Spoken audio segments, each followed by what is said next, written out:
अस्सलाम वालेकुम नाजरीन, वेलकम टू पिंडी न्यूज़। मैं हूं मुनीर नज़ीर। नाजरीन, कोरोना वायरस से महफूज पाकिस्तान के लिए हुकूमती मशीनरी दिन रात काम कर रही है। कोरोना वायरस से इंसानी सेहत और मुआशी निज़ाम को महफूज रखना मौजूदा वक्त की अहम ज़रूरत है। इस मौजू पर बात करने के लिए हमारे साथ मौजूद हैं पाकिस्तान तहरीक इंसाफ के रहनुमा शौकत रशीद भट्ट साहब, जो कि डिप्टी जनरल सेक्रेटरी रावलपिंडी हैं। आइए उनसे बात करते हैं। अस्सलाम वालेकुम सर। वालेकुम अस्सलाम जी। पिंडी न्यूज़ में आपको खुश आमदीद। आपको बड़ी मेहरबानी जी।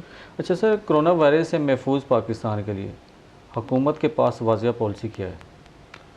देखें, कोरोना एक आलमी वबा है इस वक्त, जिसके हवाले से दुनिया पे मौजूद तमाम बड़े ममालिक अमेरिका, बरतानिया बशमूल फ़्रांस, वो लोग भी इससे इतने परेशान हैं कि 2000 अरब डॉलर का पैकेज इस वक्त तकरीबन अमेरिका ने दिया है। लेकिन वो सदर ट्रंप भी ये कहते हैं कि हमें अपने बिज़नेस को ओपन करना पड़ेगा, खोलना पड़ेगा। हुकूमतों के देने से इस तरह मईशतें भी नहीं चलती और आवाम को रिलीफ भी नहीं मिल सकता उस लेवल पे जो एक आम इंसान की ज़िंदगी की रूटीन होती है। तो हमारा खान साहब का जो नई इस्तेलाह उन्होंने इस्तेमाल की है, बिल्कुल हम उसको ऑन भी करते हैं, अप्रिशिएट भी करते हैं कि हमें स्मार्ट लॉकडाउन करना पड़ेगा। हमारी वाज़ेह पॉलिसी ये है कि एक तो पैनिक क्रिएट ना किया जाए, जो कि सिंध हुकूमत ने इस वक्त इंतहाई शदीद पैनिक क्रिएट किया है, जिसके ऊपर हमारे काफ़ी बड़े मीडिया चैनल्स जो हैं, एंकर पर्सन इस बात पर क्रिटिसिज्म भी कर रहे हैं कि आप लोग जिस लेवल पर इस चीज़ को ले गए हैं कि ये तो न्यूयॉर्क और बरतानिया में भी इतना सख्त लॉकडाउन नहीं है कि जो खाने रेस्टोरेंट वाले या खाने पीने के अशिया के लोग हैं, कम से कम उनको तो जंग के ज़मानों में भी लॉकडाउन नहीं किया जाता, तरसीलात जो हैं वो जारी रहती हैं, और आप लोगों ने ये भी बंद कर दिया। तो हमारी वाज़ेह पॉलिसी है कि आवाम के हवाले से एक तो हमारे टेस्ट ज़्यादा से ज़्यादा बढ़ें, जो कि हमने चाइना से बहुत ज़्यादा हमारी किट्स आ रही हैं टेस्टिंग के हवाले से, और हम उनको बहुत ज़्यादा उसकी तादाद दिन ब दिन बढ़ाते जा रहे हैं। दूसरा, हम चाह रहे हैं कि आवाम को रिलीफ देने के हवाले से, जैसे हमने ये आपकी कंस्ट्रक्शन इंडस्ट्री है, इससे वाबस्ता तकरीबन 50 के करीब इंडस्ट्रीज़ हैं, वो हमने तकरीबन आज 15-20 दिन हो गए ओपन कर दिए, और बाकी भी बिजनेसेस जो हैं उनको हम ग्रेजुअली आहिस्ता आहिस्ता इंशाल्लाह उनको भी खोल रहे हैं। तो हुकूमत की वाज़ेह पॉलिसी है कि सेहत का आवाम का ध्यान किया जाए, चाहे वो मसाजिद हैं, चाहे वो दफातर हैं, एक सोशल डिस्टेंस जो है वो किया जाए, सोशल डिस्टेंस। तो आप क्या कहते हैं कि जो स्मार्ट लॉकडाउन है, अवाम को ज़रा बताइएगा कि स्मार्ट लॉकडाउन है क्या चीज़? क्योंकि लोग इस चीज़ को समझ रहे हैं कि लॉकडाउन, स्मार्ट लॉकडाउन जो है वो प्रॉपर या मुकम्मल तौर पर दुकानें, घर सील वगैरह कर दिया जाएंगे, लोगों को नज़रबंद कर दिया जाएगा एक किस्म का। तो अवाम को बताइएगा कि स्मार्ट लॉकडाउन बेसिक है क्या चीज़? देखिए, स्मार्ट लॉकडाउन मुनीर भाई, इसमें इस्तेलाह जो खान साहब ने इस्तेमाल की है ना, उसमें अगर आवाम को समझने में दुश्वारी हो रही है, वो बेसिकली जो कंप्लीट लॉकडाउन है उससे कम सख्ती, यानी जो पहले सख्तियाँ थी उसमें नरमी की जा रही है।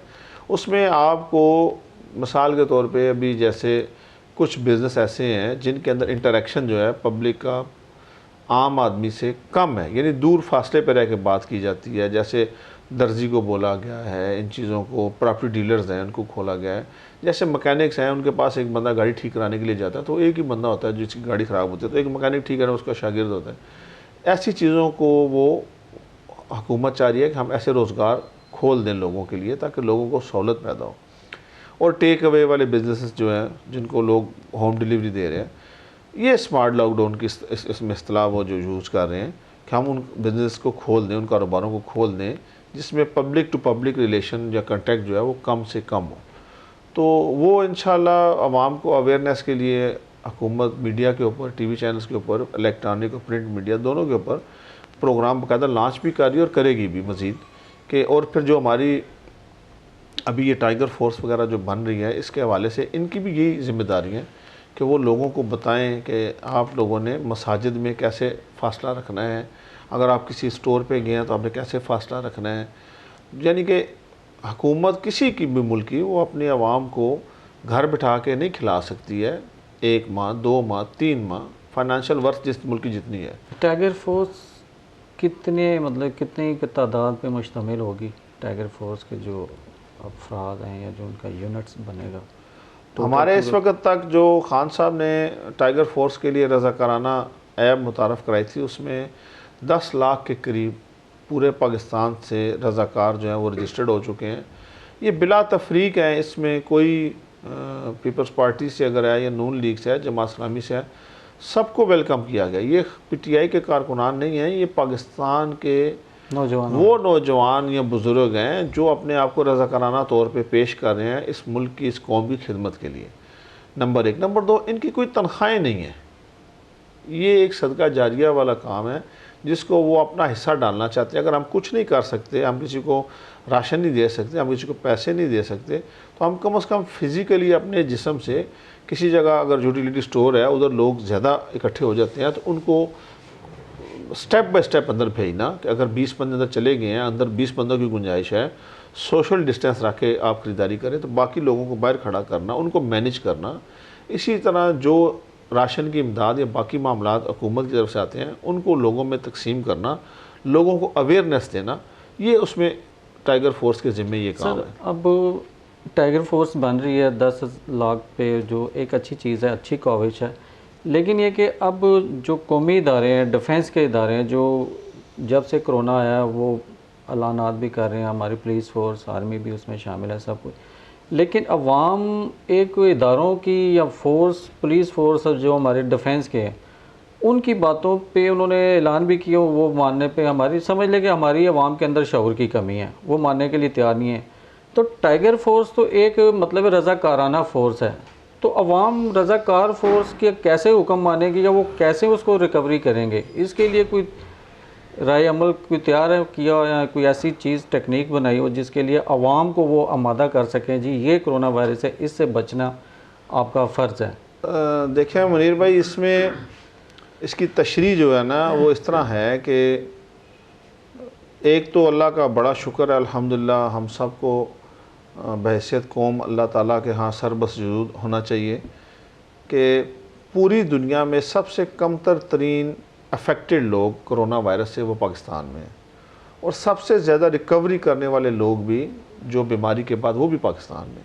हमारी अमवात की तादाद पूरी दुनिया में सबसे कमतर तरीन मुल्कों के दर्जों में हम आते हैं। अल्हम्दुलिल्लाह हमारे इधर इतना ज़्यादा इसका वो इसने बर्बादी नहीं की है जो अमेरिका में या फ्रांस में या इटली में हो चुका है। जैसे अमेरिका में 60,000 के लगभग अमवात की तादाद होने वाली है, इटली में, ईरान में, बाकी मुल्कों में। पहली बात तो यह है कि हमारा उतना ज़्यादा अफेक्टेड हमारे पास पेशेंट्स नहीं हैं।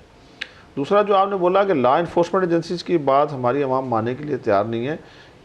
इस कोरोना के हवाले से जो हमारी रज़ाकार फोर्स है ना, उसका थोड़ा इसमें पैटर्न चेंज है। देखिए, अगर आपकी एक आबादी है, एक यूनियन काउंसिल है या एक वार्ड है, उधर 25 से 30 हज़ार लोगों की आबादी है, उधर 1 या 2 थाने एग्जिस्ट करते हैं, तो थानों की नफरी 40, 50 या 100 बंदों से ज़्यादा नहीं होती है। वो लोग किसी भी बाज़ार का राउंड लगाते हैं तो उनका दोबारा राउंड उधर 2 घंटे या 3 घंटे के बाद आता है। तो वो वाकई लोग थोड़ी सी गफलत कर जाते हैं, लेकिन फिर भी हमारे लोगों ने काफ़ी तावन किया है, हमारे पाकिस्तान के लोगों ने काफ़ी तावन किया है। एक तो हमारे देहात में कोरोना है नहीं है, 70% हमारी आबादी जो है ना वो देहात की, और उसमें हमारे नहीं है मौजूद कोरोना के पेशेंट्स। जो हमारे हैं मिसाल के तौर पे शहरों में, और शहरों में जो लोग अफेक्टेड हैं उनके लिए जो रज़ाकाराना फ़ोर्स हम बना रहे हैं, ये टाइगर फोर्स, उसमें तकरीबन एक ज़िले के अंदर, फॉर एग्ज़ाम्पल अगर पुलिस की स्ट्रेंथ एक पूरे ज़िले के अंदर, मैं आपको एक एग्ज़ाम्पल कोट कर देता हूँ, क्योंकि अभी उस्मान डार साहब जो इस चीज़ के इंचार्ज हैं टाइगर फोर्स के, वो बता रहे थे मीडिया पे खान साहब के साथ कि 20,000 के करीब सियालकोट में से टाइगर फोर्स के रज़ाकार रजिस्टर्ड हुए हैं। जबकि उसी ज़िले में जो DPO साहब साथ बैठे थे वो बता रहे थे मेरे पास टोटल 2700 के लगभग जवान हैं, जिससे मैं पूरा डिस्ट्रिक्ट को चलाता हूँ, जिसमें मैंने सारी जो क्राइम जिनको भी देखना होता है। अब 2, 2.5 या 3 हज़ार के करीब पुलिस के एहलकार और रज़ाकारा जो टाइगर फोर्स है उसके 20,000 जवान हैं। तो एक तो वो 10 टाइम उससे बढ़ गई तादाद। दूसरा फिर वो डिप्लॉयमेंट ऐसे की जाएगी कि वो किसी को डंडे से मारेंगे नहीं, इखलाक से, प्यार से समझाएंगे कि अंकल, आंटी, भाई, अंदर स्टोर में ऑलरेडी 10 बंदे 20 बंदे मौजूद हैं, आप बाहर, उनकी ड्यूटी उधर होगी, वो उधर से हिलेंगे नहीं, इसलिए वो उसको मैनेज करेंगे। जो हमें यकीन है इंशाल्लाह खान के सिपाही या इस मुल्क के लोग जो भी हैं इंशाल्लाह इतने वो मुनज़्ज़म हो जाएंगे, क्योंकि ये एक ऐसी वबा है जिससे हर बंदे को ज़रूर लोग अवेयर भी हो, कॉन्शियस भी हो गए लोग, इस बीमारी से सीरियस होने शुरू हो गए लोग। पहले शुरू में ठीक है लोगों ने इसको सीरियस नहीं लिया, लेकिन अभी बहुत सारी दुनिया इसको सीरियस ले रही है। अच्छा शौकत साहब, आपने सिंध हुकूमत की बात की और सिंध हुकूमत पे कुछ एतराज़ भी किया कि वो कोरोना वायरस से कुछ उलझन फैला रही हैं। तो अब 18वीं तरमीम की बात करते हैं कि 18वीं तरमीम में कुछ तरजीहात में तब्दीली लाना चाह रही है वफाक की तरफ से। तो क्या पार्लियामेंट के अंदर आपके पास 2/3 सीटें इस वक्त मौजूद नहीं हैं, तो आप कानून साजी के लिए कैसे इस पे 2/3 जो अक्सरियत को पूरा करेंगे? देखिए, सिंध हुकूमत की जो पहले आपने बात की है उसको क्लियर कर लें कि सिंध हुकूमत ने जितने बिज़नेस लॉकडाउन किए हैं ना सिंध के अंदर, उसकी एक छोटी सी एग्जांपल कराची की इलेक्ट्रॉनिक्स मार्केट के सदर और जनरल सेक्रेटरी की दुकानदारों की जो गुफ्तगू वज़ीर आला मुराद अली शाह से हुई या उनके वज़ीर इत्तलात नासर शाह साहब से हुई है, वो वायरल है। आजकल सबके पास वो व्हाट्सएप मौजूद है जिसमें वो बता रहे हैं कि इन्होंने हमें इलेक्ट्रॉनिक्स की मार्केट खुलवाने के लिए, बिज़नेस खुलवाने के लिए हमसे कितने पैसे मांगे और हमने कितने ऑफ़र किए। तो वो कोई ढकी छुपी बात नहीं है, नंबर एक। नंबर दो, जो ये 18वीं तरमीम है, इसके ऊपर हमारी हुकूमत जो है वो इंशाल्लाह बाकी जमातों से राब्ते में है और इंशाल्लाह इसके हवाले से जल्द ही हमको लाए। जो पीपल्स पार्टी के साथ सिंध में वैसे ही अब वफाक का भी टसल चल रहा है, नून लीग के साथ वैसे ही नहीं, अपोजिशन में है। तो पीछे जो जमात इस्लामी तो इस वक्त तो तकरीबन सीटें पूरी करने के लिए पाकिस्तान तहरीक इंसाफ को बड़ी मुश्किलात का सामना करना नहीं, इंशाल्लाह आपने चेयरमैन सेनेट के इलेक्शन में देख लिया ना, तो इंशाल्लाह अल्लाह की फजल से हमारे कायद में कायदाना सलाहियतें हैं कि हम इंशाल्लाह इसको मैनेज कर लेंगे। अच्छा जी, इंशाल्लाह बाकी जमातों से भी मामलात, क्योंकि ये एक कौमी मसला है, इसमें मतलब किसी की ज़ातियात नहीं है। वफाक अगर कल बेनज़ीर अल्लाह जन्नत नसीब करे ज़िंदा थी, वो प्राइम मिनिस्टर थी, मियाँ साहब प्राइम मिनिस्टर थे, आज खान साहब है, कल कोई और होगा। तो ये कोई खान साहब की ज़ात के लिए 18वीं तरमीम नहीं हम करवा रहे, या पाकिस्तान तरीके इंसाफ के लिए नहीं करवा रहे, ये पाकिस्तान के लिए करवा रहे हैं। अब 18वीं तरमीम में क्या ऐसी चीज़ है कि उसमें जो तब्दीलियाँ लाएंगी तो सूबों से जो खुद मुख्तारी के इख्तियारात हैं, वफाक वो लेना चाह रहा है खुद मुख्तारी सूबों से काम नहीं नहीं नहीं नहीं, ऐसे नहीं है, ऐसे नहीं है। काम के हवाले से जो बंदर बांट इन्होंने की है ना, बेसिक्स आप वो समझें, जिसको नोक पलक सेट कर दिया। बांट कौन सी सर? वही तो हम आपसे पूछना चाह रहे हैं। देखें, इन्होंने महासिल के नाम पे, फंड्स के नाम पे, जीएसटी के नाम पे इन्होंने ले लिए इख्तियारात के, जीएसटी सूबे लेंगे, वफाक नहीं लेगा। हमारे मुल्क के पास कोई ऐसे कुदरती वसाइल नहीं है जैसे सऊदी अरब या ईरान या बाकी मुल्कों के पास तेल के ज़खायर हैं, कुछ और है। हमारा वफाक जो है वो इन्हीं सूबों के महासिल से चलता है ना। जैसे मिसाल के तौर पे हमारे पास सेल टैक्स की ऑप्शन है, गैस हमारे पास है, बिजली है। तो जो हमसे सेल टैक्स के हवाले से इन सूबों ने अपने जीएसटी के हवाले से इख्तियारात दे लिए, और भी बहुत ज़्यादा पावर है सर उसमें से। अच्छा, 2010 में जब आसफ़ अली ज़रदारी सदर थे, वज़ीर आज़म यूसुफ रज़ा गिलानी भी थे, तो उसमें पाकिस्तान की तमाम, Pakistan Muslim league, Pakistan peoples party, ANP, सारी जमातें मौजूद थी और उनकी मशावरत से 18वीं तरमीम के लिए कानून साजी की गई। तो अब उसमें ये भी थी, पाकिस्तान मुस्लिम लीग का भी थी। अभी आपने बात की कि पाकिस्तान पीपल्स पार्टी जैसे सेनेट में उन्होंने चेंजिंग आई, इसी तरह ही अब क्या समझते हैं कि उस वक्त ये सारी पार्टियों ने 18वीं तरमीम में कानून साजी के लिए अपना मशावरत भी की और कानून और बिल भी पास हुआ। तो अब कौन सी ऐसी चीज़ आ गई है कि वो कह रहे हैं कि मुश्तरका जो साबका पार्टियाँ थी उनकी जो थी मशावरत गलत थी या उनकी जो तरजीहात गलत थी, अब किसी कुछ तरजीहात को ठीक करना है। तो अब ये चीज़ है कि फिर भी आप कह रहे हैं कि पाकिस्तान पीपल्स पार्टी या नून लीग तावन के लिए तैयार हैं। तो इस चीज़ को अब तरजीहात को वाज़िया करने के लिए या कानूनी बिल जो है पास करने के लिए पाकिस्तान तहरीक इंसाफ कैसे कह सकती है कि पिछले जो सेनेट का बिल था वो उसमें तरजीहात गलत हुई हैं? तो उसमें तो पाकिस्तान काफ लीग भी थी, सारी थी। तो अब इनको मतलब यही है कि सूबों से इख्तियारात लेने की बात की जा रही है। नहीं, इस तरह मुनीर भाई, इस तरह नहीं है। आप नहीं, मेरी बात नहीं है ये, नहीं आपका ये आइन की बात। मैं आपको बताता हूँ उसका। देखिए, हर बंदे को अपने अमाल का पता होता है कि मैंने जो काम किया है इसका एंड रिज़ल्ट क्या निकलेगा ना। इसके जो हमारे उस दौर में पीपल्स पार्टी का और इन लोगों का इस हवाले से 18वीं तरमीम के ऊपर जो इनका इत्तेहाद हुआ था, जरदारी साहब को पता था कि मैंने वफाक में दोबारा नहीं आना, मैं वफाक की हुकूमत नहीं ले सकता, लिहाजा मैं ज़्यादा से ज़्यादा इख्तियारात सूबों को दिलवा दूँ ताकि मैं सिंध को अपना बेस कैंप बना लूँ। तो वो तो हमें समझ आ रही थी ना कि वो क्यों ये काम कर रहे हैं। नून लीग को पता था कि हमारा बेस कैंप पंजाब में, ANP को पता था हमारा बेस कैंप खैबर पख्तूनख्वा में, इसलिए इन्होंने ज़्यादा जो इख्तियारात या मसाइल जो हैं वो सूबों को मुंतकिल कर दिया, वफाक को कमज़ोर कर दिया कि एक वफाक जो है वो डमी करेक्टर रह जाए सर। ना। फिर सिंध में गवर्नर राज का क्यों खबर चल रही है कि सिंध में गवर्नर राज लगा? नहीं, अभी तक तो ऐसा कोई सिलसिला नहीं खबर है। चल रही है ज़राए के नहीं, वो ज़राए तो आपको पता है बहुत सारी खबरें चलते हैं, तो वो जब कहते हैं वो चांद चढ़ता है फिर सारे देख लेते हैं। अभी तो मतलब गवर्नर राज का कोई अभी तक नहीं। हाँ, अगर ये बाज ना आए तो फिर ज़रूर सोचा जा सकता है, वो भी एक आइनी तरीका है, उसमें कोई गैर आइनी बात तो नहीं। ठीक। अच्छा सर, दूसरा ये है कि अब तेल की मसनूआत में कीमतों में कमी हुई है, तो आप क्या समझते हैं कि तेल कम होने से महंगाई में कितनी कमी वाक़ई होगी? देखें, ये एक ज़िम्मेदार कायद और ज़िम्मेदार लीडर का ही करैक्टर होता है कि हमारे खान साहब ने तकरीबन 40 रुपये के लगभग पर लीटर के पीछे रेट्स, ऑयल प्राइसेस जो कम हुई हैं वो कम किए हैं। अभी भी बांग्लादेश में, इंडिया में 125-150 के करीब पेट्रोल की कीमत है। पाकिस्तान में इस रीजन में सबसे कम कीमतें हैं, नंबर 1। नंबर 2, इनके समरात यानी कि इसके फ़वाइद जो हैं वो आवाम तक जाने के लिए खान साहब ने बाकायदा कमेटीज़ बना दी हैं कि जब ऑयल प्राइसेस बढ़ती हैं और आप लोग कीमतें बढ़ा देते हैं तो उस वक़्त तो आप ना किसी से पूछते हैं, ना कोई आप किसी को बताते हैं, किराए बढ़ा देते हैं। अब जब ऑयल प्राइसेस कम हुई हैं तो ये कीमतें भी कम होनी चाहिए तमाम तबकात के लिए। तो उसके ऊपर खान साहब ने बाकायदा चेक एंड बैलेंस के लिए कमेटियाँ बना दी हैं कि वो देखें कि ये लोग कीमतें कम करें, किराए कम करें, ट्रांसपोर्टर्स किराए कम करें, ताकि इसका अल्टीमेटली इसका बेनिफिट पब्लिक तक जाए। क्योंकि मुल्क का ज़्यादा आबादी का हिस्सा तो लोग महंगाई की जद में ना, तेल तो चंद तबकात हैं जिनको गाड़ियाँ हैं, जिनके पास मिडिल क्लास हैं या अपर लेवल है, उनको तेल की ज़रूरत है। लेकिन पाकिस्तान की ज़्यादा आबादी जो ना वो गरीब है, जिसको खाने पीने की अशिया उससे रिलेटेड है, और महंगाई में कमी आना एक वाज़िया सबूत होना जो हर पाकिस्तानी की ज़रूरत है।